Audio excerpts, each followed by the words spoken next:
Good morning, students. I am Vimla Singh in front of you with the new poem Geography lesson.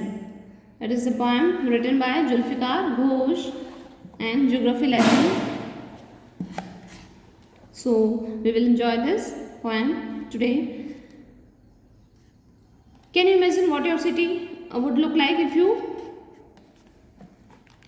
saw from 10,000 feet above the ground? क्या आप लोगों ने कभी imagine किया है कि जब आप ग्राउंड से 10,000 फीट की हाइट पर होंगे तो आपकी सिटी आपको कैसी नजर आएगी? Neatly plan, perfect in a proportion like a geometric design.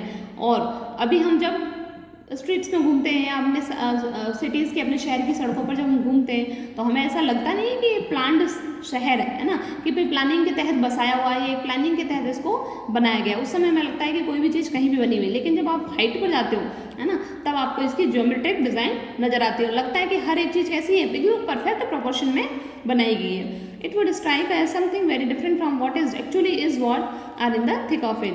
तो हमें ये ऊपर जब हाइट पे जाने के बाद हमें एक्चुअली ये जो इसका है वो जो शेप या साइज या कह सकते हैं ज्योमेट्रिक इसकी जो सिचुएशन है वो काफ़ी चेंज नजर आती है। Here is the part description of just such a view of the city, some questions that are come to his mind. अब जब ये जो पॉइंट है जुल्फिकार घोष, ये जब इन्होंने अपना डिस्क्रिप्शन दिया हुआ है कि जब मैं एक जेट के अंदर, जेट यानी jet is what aircraft, type of aircraft है ना, कोई एयरप्लेन का टाइप होता है कि जब वो किसी एयरक्राफ्ट में थे या फिर हो सकता है ये उनकी इमेजिनेशन हो, ठीक है।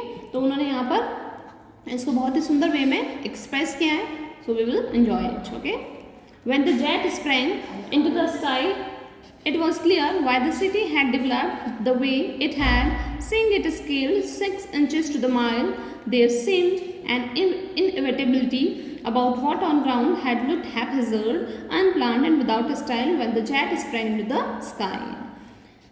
Now the poet want to say what, that जब when the jet sprang into the sky, कि जब मेरा जो जेट है, जेट यानी एयरक्राफ्ट है ना, जब स्प्रैंग किया, स्प्रैंग यानी हवा में तेजी से जाना, उछलना है ना, कि जब मेरा जो जेट है वो स्काई की तरफ गया तो it was clear why the city had develop the way it had. तो अब मुझे बिल्कुल क्लियर पता चलने लगा कि ये जो शहर है हमारा किस तरह से बनाया गया है, किस तरह से इसको डेवलप किया गया है, ये मुझे वहाँ जाके क्लियर नजर आया। सीइंग कैसे देखा, जब मैंने seeing it scaled 6 inches to the mile, कि जब हमने देखा कि माइल को है ना, 1 माइल को यहाँ कन्वर्ट किस में किया गया है, 6 इंचेस के अंदर। आप सभी देखते हैं कि मैप वगैरह के ऊपर है ना, जो आप ये ग्राफ बनाते हैं उसमें भी बहुत सारे जो ज़्यादा डिस्टेंस होता है उसको आपको शॉर्ट करके बताना होता है ना। तो ऐसे ही यहाँ पर बता रहे हैं कि जब मैंने वहाँ ऊपर देखा स्काई में जाके, जब मेरा जेट स्प्रैंग किया तो मैंने देखा कि जो बहुत सारी जो चीज़ें यहाँ से मुझे बड़ी नज़र आ रही थी वो मुझे छोटी नज़र आने लगी।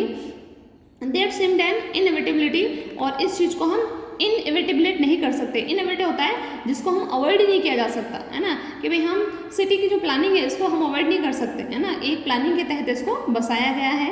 About what on ground had looked haphazard, जो कि जो चीज़ें हमें ज़मीन पे रहते हुए हैपहैज़र्ड नजर आती है, हैपहैज़र्ड यानी विदाउट ब्लाइंड।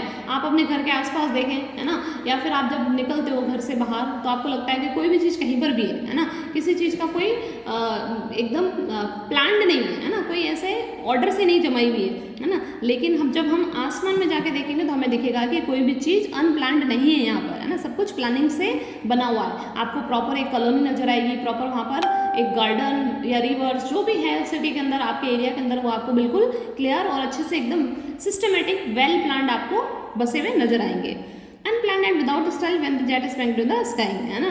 तो जो चीज़ें अनप्लान्ड और विदाउट स्टाइल हमें नीचे लगती थी है ना, जमीन पे रहते हुए, वो हमें आसमान में जाने के बाद नहीं लगती है, हमें बिल्कुल प्लान्ड नजर आती है। When the jet reached 10,000 feet, it was clear why the country had cities where the rivers ran and why the valleys were populated. The logic of geography, that land and water attracted man was clearly delineated when the jet reached 10,000 feet. कि जब मेरा jet जो है हवा में उछलने के बाद कितनी हाइट पे चला गया, 10,000 की फीट पे हाइट पे चला गया, तो मुझे सारी चीज़ें क्लियर हो गई कि why the country had cities where the rivers ran, कि बहुत सारे जो कंट्रीज़ हैं वो कहाँ पर हैं है ना, जहाँ पे नदियाँ बहती हैं है ना। And why the valleys were populated, और जो नदी घाटी है ना, जो घाटियाँ हैं, वैलीज हैं, वो भी पॉपुलेटेड है। आप सभी जानते हैं है ना कि जो प्लेन एरियाज है ना, वहाँ पर पॉपुलेशन ज़्यादा होती है, रिवर एरियाज़ के पास में पॉपुलेशन ज़्यादा होती है। वाई? क्यों? क्योंकि जो प्लेन एरियाज़ होते हैं, रिवर के पास वाले एरियाज़ होते हैं, ये मनुष्य के एक जीवन जीने के लिए या फिर लाइवलीहुड अर्न करने के लिए बहुत ही प्रॉफिटेबल होते हैं, है ना। चाहे एग्रीकल्चर हो या फिर कोई भी इंडस्ट्री वगैरह डेवलप करनी हो, तो ये उनके लिए बहुत ही फ्रूटफुल होते हैं या फिर कह सकते हैं हेल्पफुल होते हैं, है ना। That's why these areas are populated densely, है ना। तो यहाँ पर कवि को ये, ऑथर को ये चीज़, पोइट को ये चीज़ समझ में आ गई है। द लॉजिक ऑफ ज्योग्राफी, कि ज्योग्राफी का ये लॉजिक जो है मुझे अब समझ में आ गया है कि क्यों that land water attracted man, ये पानी के जो एरियाज होते हैं, है ना, वाटर एरियाज जो होते हैं ज़मीन पर जहाँ पर पानी होता है, वो मैन को अट्रैक्ट क्यों करता है ना। बिकॉज हम सभी जानते हैं व्हाट इज़ द एसेंशियल, कह सकते हैं बहुत ही ज़रूरी है हमारे लिए, है ना। वॉज क्लियरली डिलेंटेड, और ये बिल्कुल यहाँ पर साफ नज़र आता है। When the jet reached 10,000 feet, when the jet was 6 miles high. अब यहाँ पर कवि जो हैं वो बता रहे हैं कि जिस तरह से हमारा जो जेट है ऊपर ऊपर आसमान में जाता जा रहा है, तब मुझे क्या पता चला, it was clear the earth was round. और अब मुझे ये भी समझ में आ गया कि अर्थ है वो भी राउंड है, and that it had more sea than land. और अब मुझे ये भी पता चल रहा है कि यहाँ पर क्या है, लैंड से ज़्यादा सी है। हम सभी जानते हैं जो हमारा अर्थ का एरिया है वो ज़्यादा कवर्ड किससे है, सी से, है ना। तो यहाँ पर अभी कवि को ये भी चीज़ स्पष्ट हो गई है।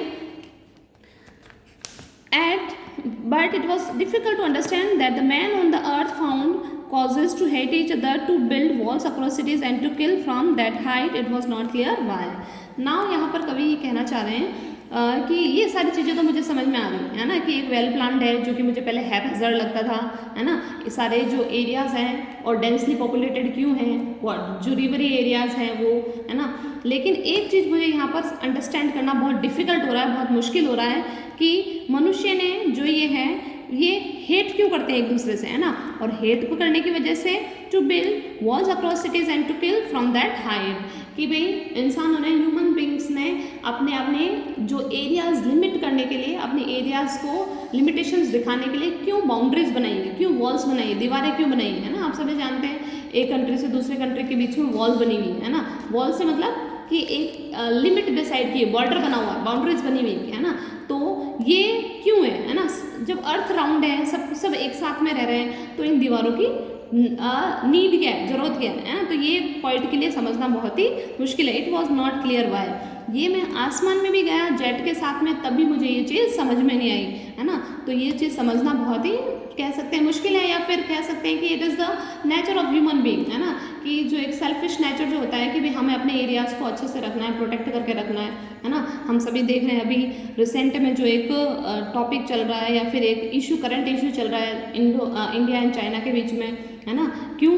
क्योंकि बिकॉज ऑफ दैट एरिया, है ना, जो लेह लद्दाख का एरिया है उसके बीच में। तो ये पॉइंट यहाँ पर वही चीज़ कहना चाह रहे हैं कि जब मैं ऊपर भी चला गया, आसमान में भी इतना ऊपर हाइट पे चला गया, फिर भी मुझे ये चीज़ें समझ में नहीं आई कि इंसान जो है आपस में अपने आप को सेपरेट करने के लिए ये वॉल्स क्यों बनाते हैं। Okay, so through this geography lesson point जो है बहुत ही अच्छी एक ह्यूमन बीइंग की जो टेंडेंसी होती है उसको बताने की यहाँ पे कोशिश कर रहे हैं। Okay, so hope you all have enjoyed this poem.